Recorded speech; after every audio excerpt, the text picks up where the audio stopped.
This lesson is offline storage.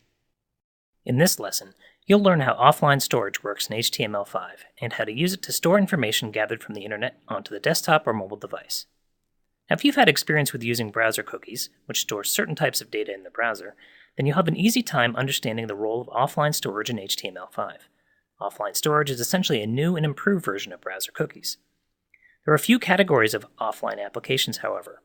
A program that's 100% offline might be a web application that you could save on your local drive or a USB drive, and you could use it even if you didn't have an internet connection. But there's another category of offline storage that lives in both the online and offline space. For example, let's consider a program like Gmail. This is a good example because as you're writing an email online, this information is constantly being synchronized with the Google email server. But what happens when you lose your internet connection? Do you lose the draft of the email you're working on? And the answer is no. The web application continues to save your information locally until you're back online, and then it resumes syncing. So in other words, the feature ensures that you never lose data just because you're offline. However, is this the only advantage of offline technologies? And the answer is no. Offline technologies also support caching and detailed control over the caching process. Therefore, web applications can boot quickly and show data instantly when using offline storage. In other words, offline storage improves web application performance. So let's take a look at our lesson files here and get a better sense of how offline storage works.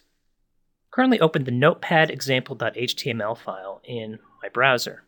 And now the choice of browser here is actually very important. I'm going to come back to this in just a moment, but currently I'm using Google Chrome. So what I'll do here is I'll add some text within this notepad section.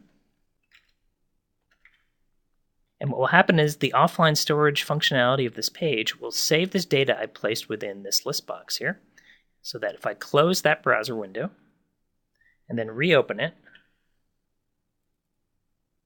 that information is still there.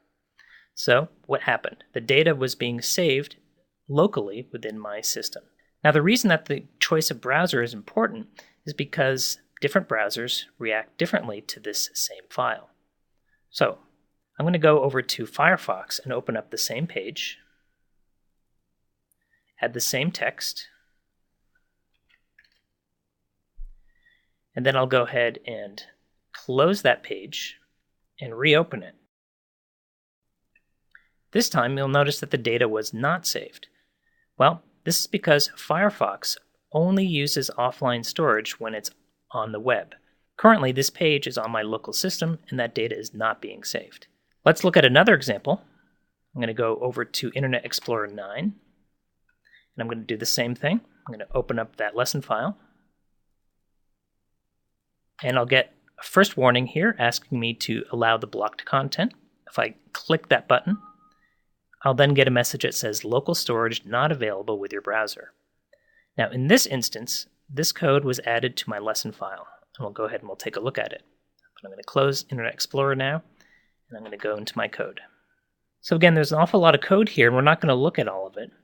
However, the main concept I want to get across here is the difference between local storage and session storage.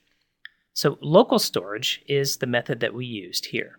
Within local storage, whenever you enter data, the browser will remember that data for an infinite amount of time, although you can actually specify it for a less amount of time as well. In other words, whenever I open up that browser, that data in my notepad will still be there. So this could be very useful for web applications in which you're filling out a form, for example. You only complete it about halfway, and then you need to return to it at a later point. Again, going back to Google Chrome, if I wanted to remove that offline storage data, I would have to dig into the Google Chrome settings, which I'll do now by going into the wrench and then clicking on Options.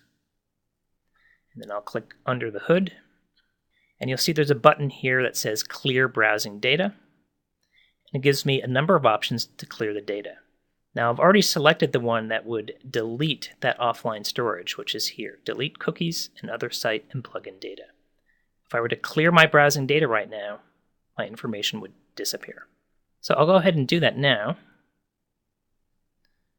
and I'll refresh the page, and you can see that that information is gone.